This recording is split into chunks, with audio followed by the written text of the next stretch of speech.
Good evening, I'm back. I am your host, Jack Remington, of Jack Remington Political Analyst. Tomorrow was election day. I scrapped 37 videos because I just can't see the value of giving it to the viewers.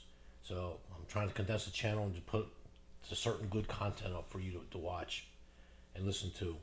I got 2 subscribers. One of them is a very, very close friend, a very close relative, that he likes to listen as if it were a podcast. He puts his earbuds in and he listens to the channels that he listens to, not just mine, but other channels as well, while he's commuting to work. So I'm trying to be cognizant of that fact that people like to hear as well as having visual content. But I got to say right here and now that most of my content is designed for the visual, with my little side memes and articles and things of that nature. So I'll try to do the best I can. Got something very important for you to think about, and this is an article. And I'm going to use Newsweek as the main source for right now.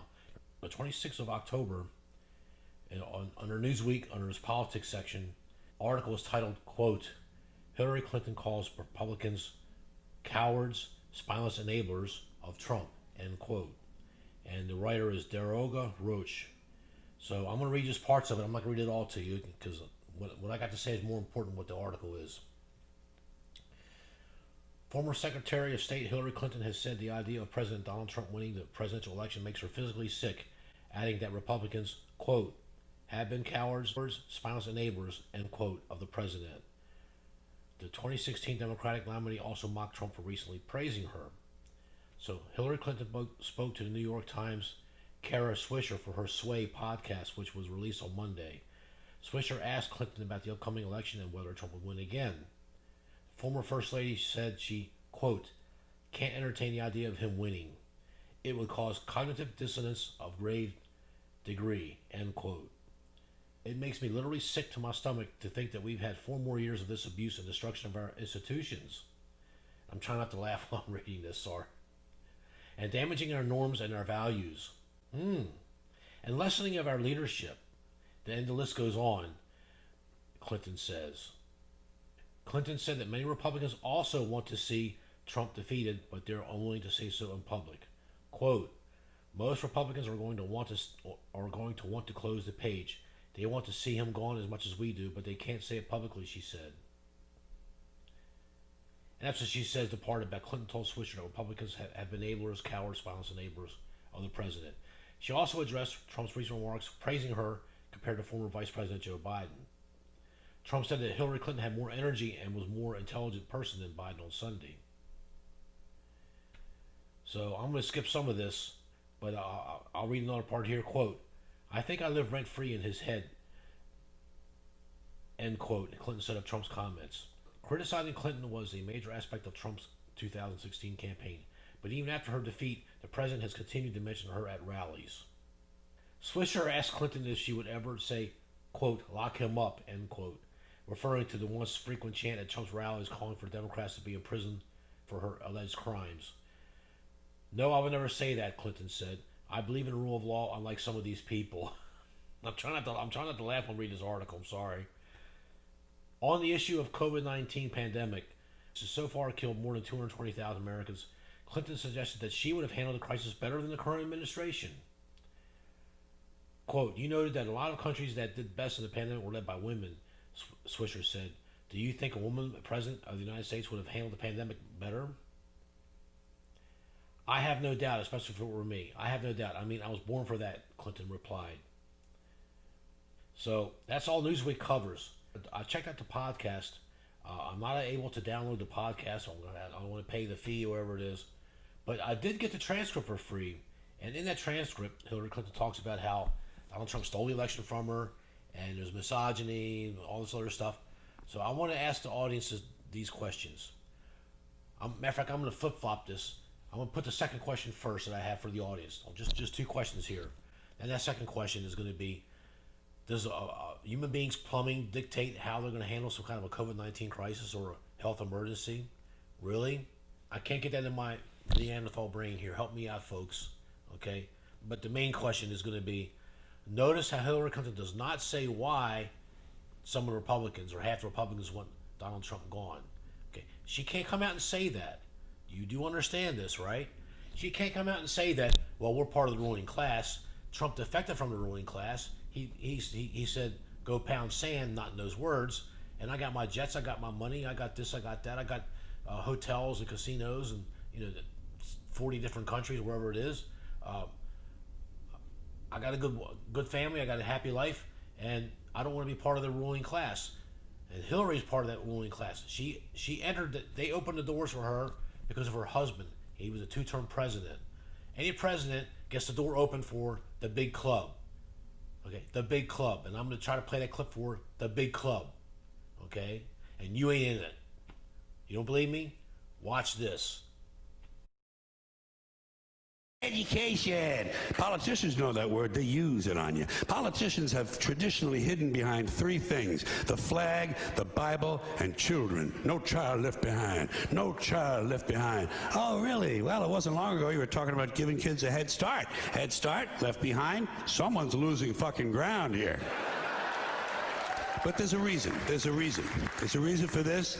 There's a reason education sucks, and it's the same reason that it will never, ever, ever be fixed. It's never going to get any better. Don't look for it. Be happy with what you got. Because the owners of this country don't want that. I'm talking about the real owners now. The real owners, the big wealthy business interests that control things and make all the important decisions. Forget the politicians. The politicians are put there to give you the idea that you have freedom of choice. You don't. You have no choice. You have owners. They own you. They own everything. They own all the important land. They own and control the corporations. They've long since bought and paid for the Senate, the Congress, the state houses, the city halls. They got the judges in their back pockets. And they own all the big media companies, so they control just about all of the news and information you get to hear. They got you by the balls. They spend billions of dollars every year lobbying to get what they want. Well, we know what they want. They want more for themselves and less for everybody else. But I'll tell you what they don't want. They don't want a population of citizens capable of critical thinking. They don't want well-informed, well-educated people capable of critical thinking. They're not interested in that. That doesn't help them. That's against their interest. That's right. They don't want people who are smart enough to sit around the kitchen table and figure out how badly they're getting fucked by a system that threw them overboard 30 fucking years ago.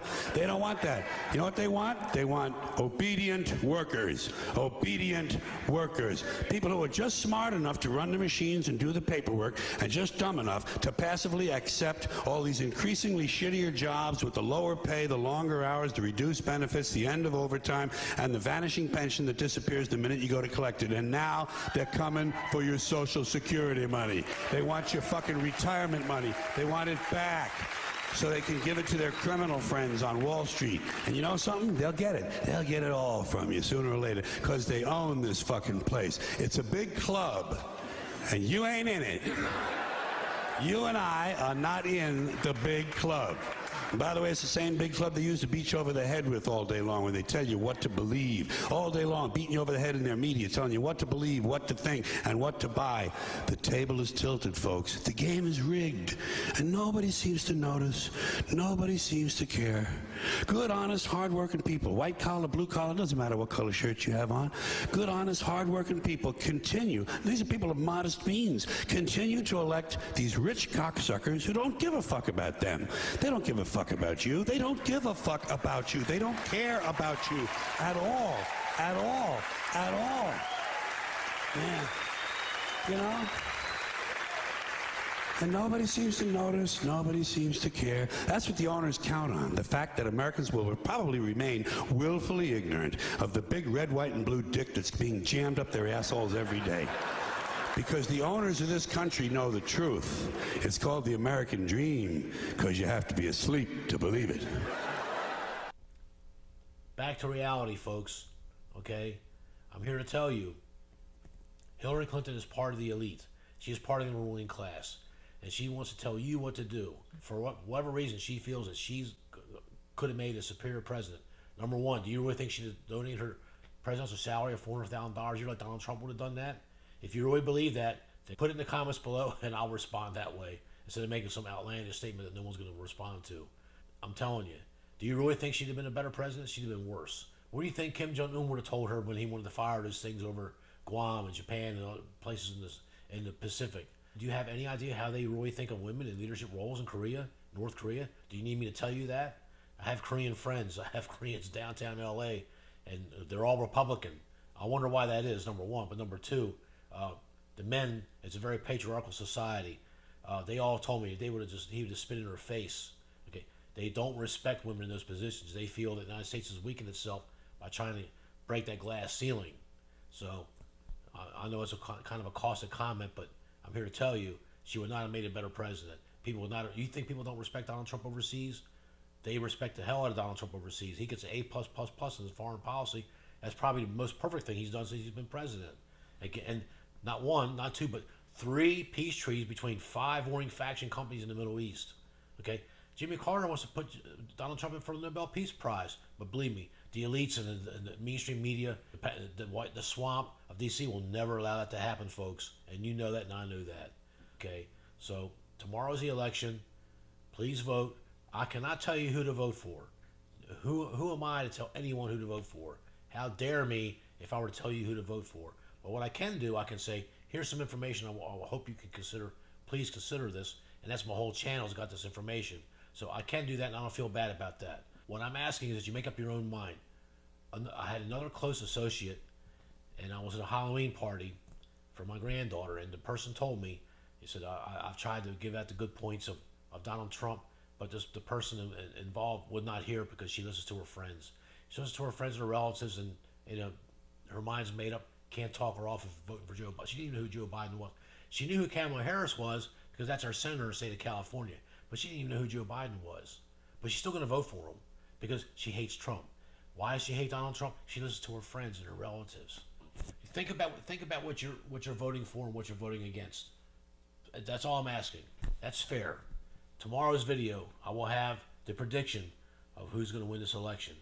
I've known probably for 3 weeks, and I haven't had enough information to change that trajectory. So that's the only foreshadowing I'm going to give you. So save this video because you're going to look back on it and think, what's that guy know the rest of us don't know? I hope you enjoyed this video. Please get the information. Make up your own mind. Make up your own mind. And you got to decide which direction you want our country to go in. Because they are 2 completely different directions, folks. Thank you. Always a great day to be an American. Thank you.